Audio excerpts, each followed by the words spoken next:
Muy buenos días, muy buenas tardes, muy buenas noches y muy bienvenidos a esta nueva singladura de La Voz. Soy César Vidal, hoy es el martes 22 de octubre de 2019 y me dirijo a los hispanoparlantes de ambos hemisferios, a los situados a uno y otro lado del Atlántico y como siempre lo hago desde el exilio. Corría el año 1965 cuando una cuarentena de prelados hispanoamericanos que se encontraban participando en el Concilio Vaticano II aprovecharon la ocasión para llegar a un pacto singular. Tras celebrar misa en la catacumba de Domitila, firmaron un pacto al que posteriormente se adherirían más obispos, en el que se comprometían a dedicarse de manera especial a los pobres y a personas y grupos trabajadores y económicamente débiles y subdesarrollados para impulsar el advenimiento de otro orden social nuevo, digno de los hijos del hombre y de los hijos de Dios. El texto estaba firmado por el denominado obispo rojo Elder Cámara, así como por prelados como Antonio Fragoso, Luigi Betacci, Manuel Larraín, Leónidas Proaño, Vicente Faustino Zatpe y Sergio Méndez Arceo. No sorprende, por lo tanto, que se convirtiera en la base doctrinal del movimiento de colaboración con los partidos de izquierdas y comunistas que 4 años después se presentó bajo el nombre de Teología de la Liberación. Durante los años siguientes, esa teología de la liberación defendió la revolución en Hispanoamérica, teniendo un papel relevante en la implantación del régimen sandinista en Nicaragua y en las acciones de la guerrilla comunista en El Salvador o Guatemala, llegando incluso a contar focos más al sur del continente que mantuvieron siempre una visión positiva de la dictadura de Fidel Castro en Cuba. La teología de la liberación fue perdiendo peso como consecuencia del fracaso de los partidos comunistas en América, si bien el Foro de Sao Paulo incluyó entre sus objetivos el mantenerla viva. Así, el 21 de marzo de 2013, apenas una semana después de ser elegido Papa, Francisco recibió al Premio Nobel de la Paz, el argentino Adolfo Pérez Esquivel, quien le entregó una copia del Pacto de las Catacumbas a petición del obispo español y teólogo de la liberación, Pedro Casaldáliga. La petición consistía en que trate de escuchar, reflexionar y de llegar a un acuerdo, una reconciliación con los teólogos latinoamericanos. En julio de 2014, Leonardo Boff, un teólogo de la liberación que expresó claramente que su visión era una fusión de marxismo y catolicismo, afirmaba en un artículo titulado El Pacto de las Catacumbas vivido por el Papa Francisco, sosteniendo que el Pacto de las Catacumbas contenía los ideales presentados por el Papa Francisco desde su pontificado. En las últimas horas hemos tenido noticias de un nuevo Pacto de las Catacumbas suscrito por un grupo de prelados. Sin ánimo de ser exhaustivos, los hechos son los siguientes. Primero, aprovechando el denominado Sínodo de la Amazonia, un conjunto de prelados ha suscrito el denominado Pacto de las Catacumbas por la Casa Común. Segundo, en el curso de una misa celebrada por el cardenal Claudio Humes y a la que también asistió el cardenal Pedro Barreto, unos 40 obispos, acompañados por otros padres sinodales, auditores de ambos sexos, peritos también de ambos sexos y algunos de los participantes en la Amazonía Casa Común, han suscrito un nuevo Pacto de las Catacumbas por la Casa Común. Tercero, el Pacto de las Catacumbas por la Casa Común aparece suscrito literalmente por una iglesia con rostro amazónico, pobre y servidora, profética y samaritana. Cuarto, igualmente, el texto del pacto afirma que nosotros, los participantes del Sínodo Panamazónico, compartimos la alegría de vivir entre numerosos pueblos indígenas, quilombolas, ribereños, migrantes, comunidades en la periferia de las ciudades de este inmenso territorio del planeta.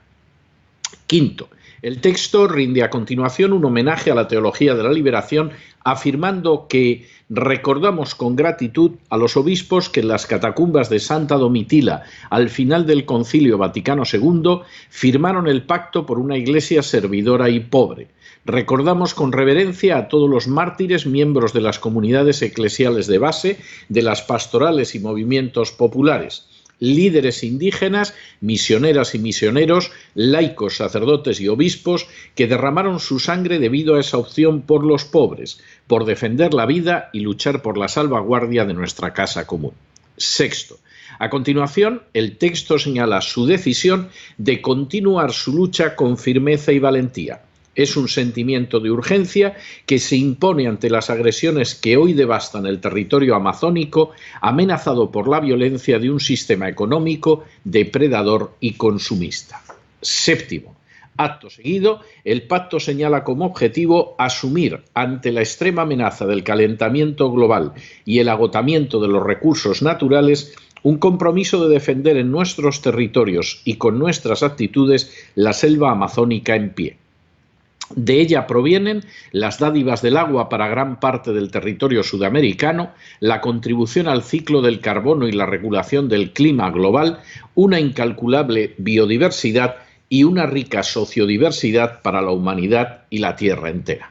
Octavo, a este objetivo se suma el de reconocer que no somos dueños de la Madre Tierra, sino sus hijos e hijas. Por tanto, nos comprometemos a una ecología integral en la cual todo está interconectado, el género humano y toda la creación, porque todos los seres son hijas e hijos de la Tierra. Noveno. Igualmente, el nuevo Pacto de las Catacumbas se impone como objetivo renovar en nuestras iglesias la opción preferencial por los pobres, especialmente por los pueblos originarios, y junto con ellos garantizar el derecho a ser protagonistas en la sociedad y en la iglesia. Ayudarlos a preservar sus tierras, culturas, lenguas, historias, identidades y espiritualidades. Décimo.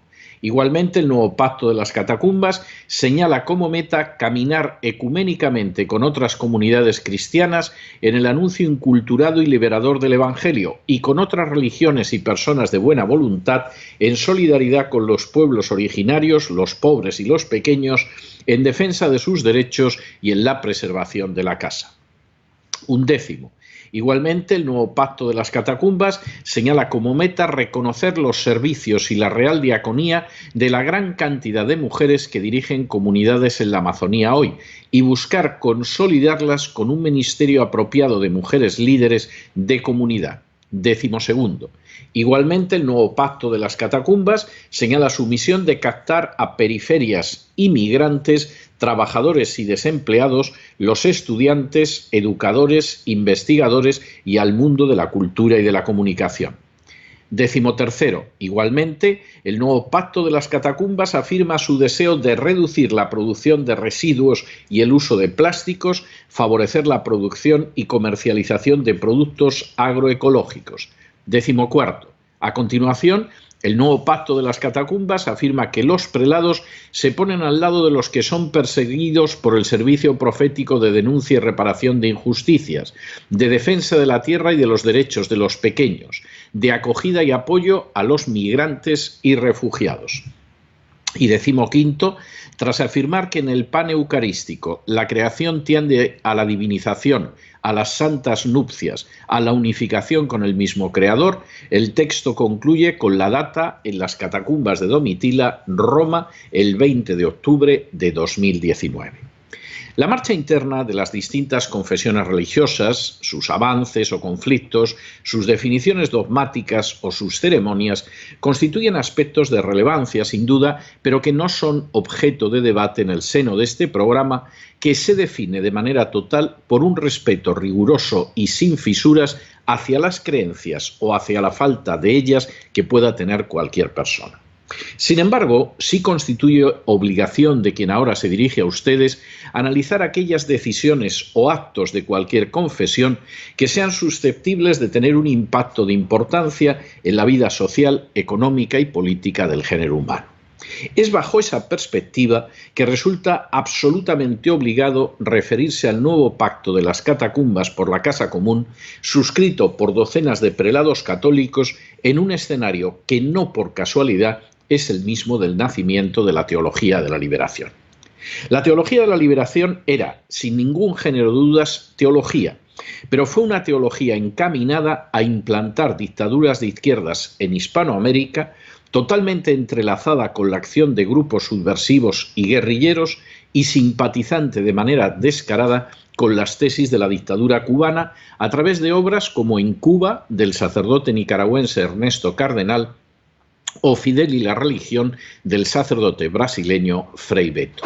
Esa misma línea fue la manifestada por un personaje conocido entonces como Bergoglio y ahora como Papa Francisco en el prólogo del libro Diálogos entre Juan Pablo II y Fidel Castro, donde Bergoglio asumía toda la propaganda comunista sobre la tragedia cubana y llegaba incluso a afirmar que, menos por el ateísmo, la dictadura castrista era semejante a la enseñanza social de la Iglesia Católica.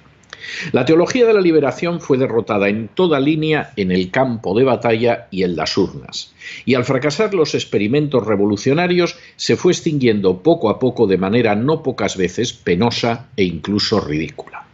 Regresa ahora de la mano de la agenda globalista como una nueva fuerza que puede desencadenar la miseria, el dolor y la muerte sobre centenares de millones de hispanoamericanos. Con claras referencias al Papa Francisco y a lo referido en el Sínodo de la Amazonia, el nuevo Pacto de las Catacumbas defiende 4 ejes muy claros de la agenda globalista. El primero es la calentología, asumiendo las tesis del calentamiento global y llegando a extremos ridículos como calificar a los seres humanos de hijos de la Madre Tierra, al igual que sucedía en las religiones precristianas, o de pretender reducir el uso de plásticos o aumentar la producción de agroecológicos. Sin duda, Greta Thunberg y otros gretinos estarán encantados con esta posición expresa y paganamente calentóloga. El segundo es la inmigración descontrolada. De nuevo, esos inmigrantes, a los que se denomina con el estúpido término políticamente correcto de migrantes, se convierten en un objetivo y en un aliado para planes de trastorno social. De ellos se espera, como también de los indígenas, a cuyas visiones espirituales se rinde tributo, que se conviertan en instrumentos de una política concreta.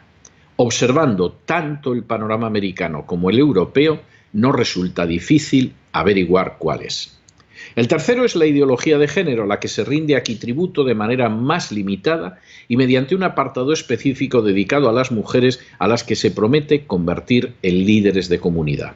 El cuarto, finalmente, es vaciar de contenido la soberanía nacional, lo que se consigue mediante la reunión de elementos que se pueden utilizar de manera clara contra la misma, como pueden ser los inmigrantes ilegales y las comunidades indígenas, y también, como se anuncia de manera expresa, pretendiendo sustraer de las competencias estatales la gestión de zonas de su territorio, como sucede con la Amazonia.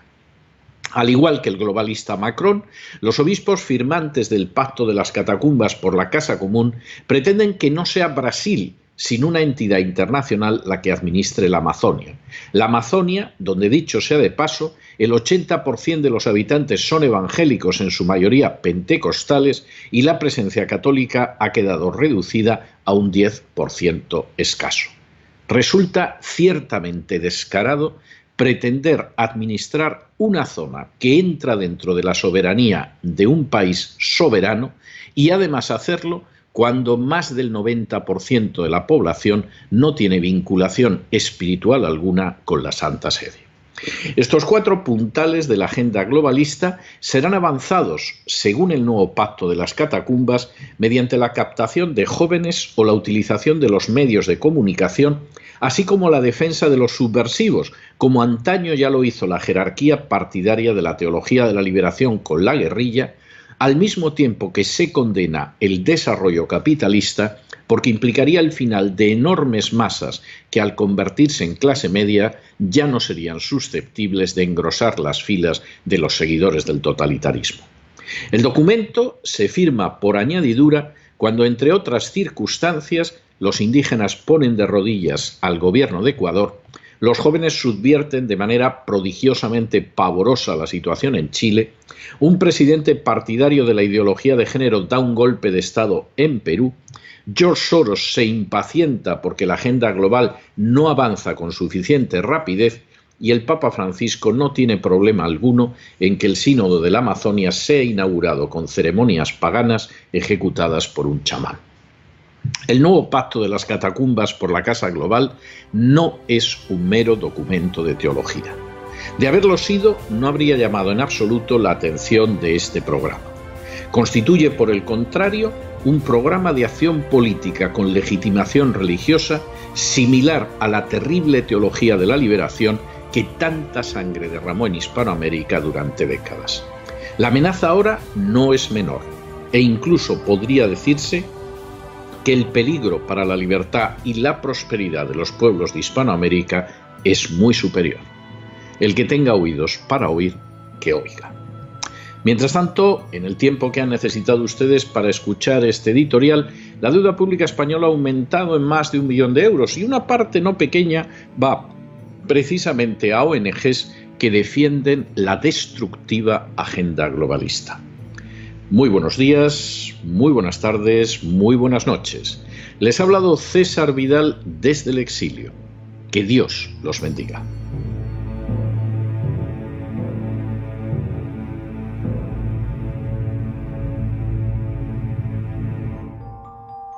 Esta sección está patrocinada por crowdfunding con el siguiente mensaje. Nuestro Señor Jesucristo, el único Dios verdadero, es misericordioso y nuestro Salvador.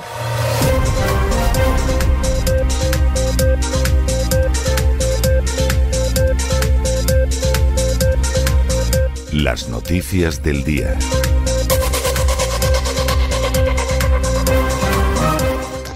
Pues ya estamos de regreso después de ese editorial que hemos tenido que dedicar al nuevo pacto de las catacumbas, nuevo pacto, por eso que llaman la Casa Común. Ya se han enterado ustedes de que los cardenales, los obispos y demás prelados y gente del clero han decidido que somos hijos e hijas de la tierra. Bueno, esto que es una manifestación clara de la idolatría de las antiguas religiones es algo que queda desmentido desde la primera página de la Biblia. Es así, uno de los grandes aportes de la Biblia es desacralizar la tierra, desacralizar el sol, la luna, etcétera, demostrar que no son divinidades. Bueno, pues gracias a los firmantes del Antiguo Pacto ya saben ustedes que somos hijos e hijas, por supuesto, de la tierra. Eso no deja de ser un folclorismo, un sincretismo, una absorción de tesis paganas dentro del paganismo, dentro del catolicismo, que es algo que se ha producido en muchas ocasiones a lo largo de los siglos. No tiene mayor importancia, no nos detendríamos en ello. La cuestión fundamental es el hecho de cómo se ha vuelto a firmar una carta para una teología de la liberación renovada, e igual que aquel famoso Pacto de las Catacumbas, que en su día encabezaba el que llamaban Obispo Rojo, Helder Câmara, el brasileño, y otros prelados que impulsarían la teología de la liberación. De hecho, el mismo término de teología de la liberación aparece pocos años después, pero con el contenido de ese pacto de las catacumbas, pues eso que va a ser la causa de revoluciones, de guerras, de guerrillas, de miseria, de hambre, de sangre y de sufrimiento a lo largo de Hispanoamérica, con un respaldo clarísimo de la Iglesia Católica y, por supuesto, con una serie de personajes que son sacerdotes y están en el bando revolucionario. Recordamos a Ernesto Cardenal, pero vamos, Ernesto Cardenal es uno de tantos, tantísimos. Recordamos la revolución sandinista, pero esa fue una de tantas, tantísimas. Eso es algo que se va agostando, y se va agostando fundamentalmente por la derrota en el campo de batalla en ocasiones, en otras ocasiones en las urnas, de la teología de la liberación y de los partidos de extrema izquierda que respaldaban.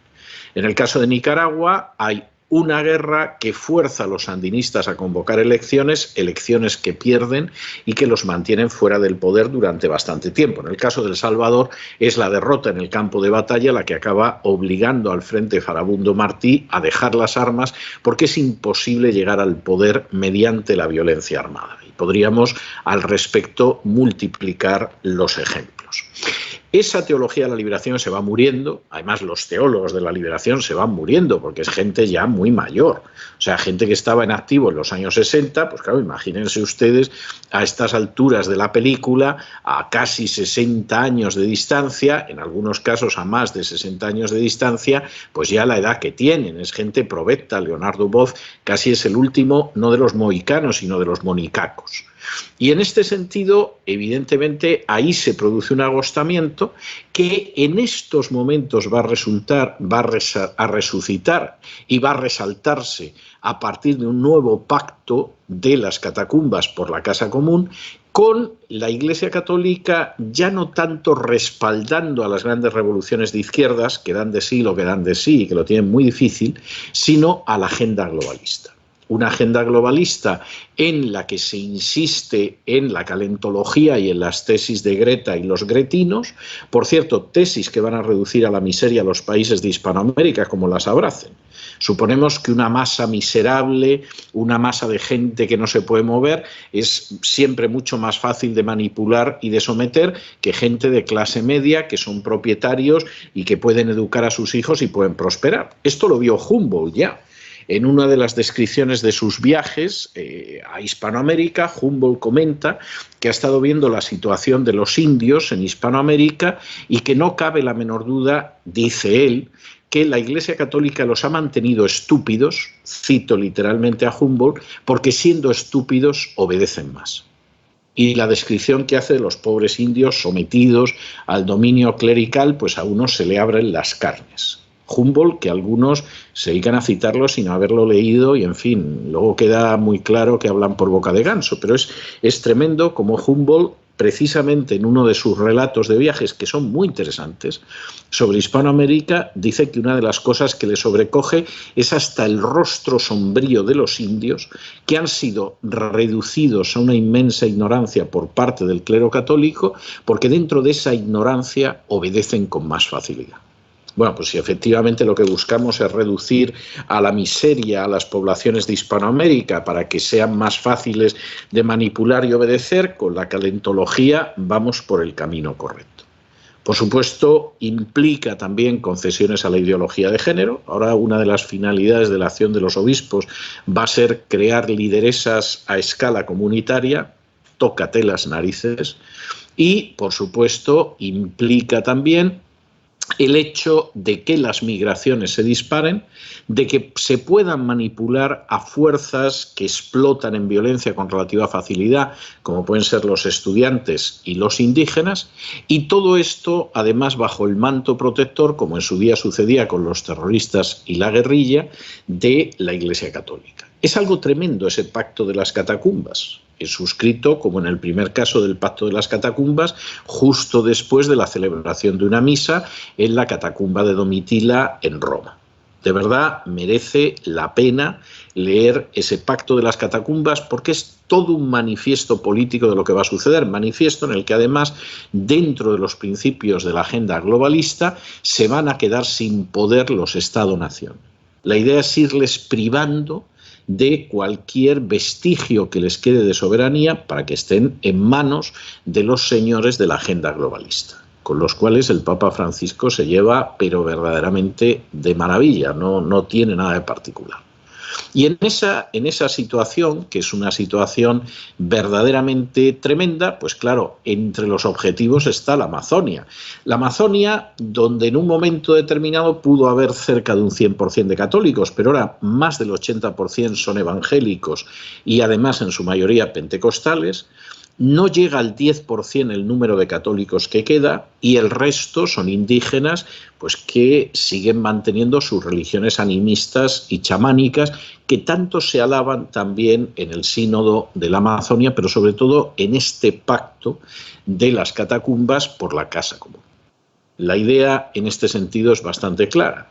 Y si en los próximos tiempos empiezan a ver ustedes sublevaciones indígenas, ataques indígenas, estallidos de ira indígena, como el último que ha habido en el Ecuador, bueno, si ven ustedes alguna monja, algún sacerdote, algún jesuita que supuestamente defiende a los indígenas convirtiéndolos en salvajes sin control, que no les pille de sorpresa, porque eso es algo que se trasluce de ese pacto de las catacumbas por la casa común. Estamos ante una forma de la teología de la liberación infinitamente más peligrosa que la que se vivió a partir de los años 60, porque en aquella época, dentro de la división del mundo, en la época de la Guerra Fría, bueno, pues ya se sabía que esos estaban en el lado de los malos, aunque llevaran sotana, y en cualquiera de los casos resultaba más o menos fácil identificarlos, y además enfrente tenían a los Estados Unidos.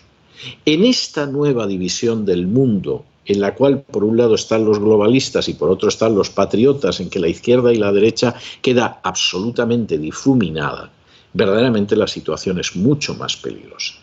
Y además ofreciendo una agenda que es asumida, por supuesto, por la izquierda, pero por buena parte de la derecha, que se apunta a la calentología. Recuerden ustedes el discurso del rey mientras sucedían cosas terribles en Cataluña, en el que hizo referencia, pues de nuevo, a la calentología y además historias de la agenda globalista. Es un tema enormemente importante. La cuestión teológica es una derivada que a efectos personales habrá gente a la que le interese y gente a la que no. Nosotros no entramos en ella, este no es un programa de teología ni mucho menos, pero sí nos detenemos en cualquier tipo de acción, de manifiesto, de comunicado, de resolución de cualquier confesión religiosa que pueda tener una trascendencia global, no por razones religiosas, sino por razones que afectan a la vida de la gente. Y en este sentido, el Pacto de las Catacumbas por la Casa Común es pavoroso. Es uno de los documentos más perversos, más inicuos y más criminales que se han suscrito durante mucho tiempo. Y cualquiera que sepa leer, más allá de la invocación al hecho de la madre que es tierra de todos nosotros, bueno, será de los obispos, porque yo desde luego jamás me he considerado un hijo de la tierra y desde luego además me consta que no lo soy, pero junto con esa referencia y el pan eucarístico que nos diviniza, etcétera, etcétera, junto con todo este tipo de palabrerías, ahí aparece definido un plan político que es pavoroso y que significa la muerte, el sufrimiento y la miseria para centenares de millones de hispanoamericanos. Y por derivación de los que no son hispanoamericanos. Es para echarse a temblar. Todo eso en Roma, después de celebrar la misa y además con una Eucaristía presidida por un cardenal.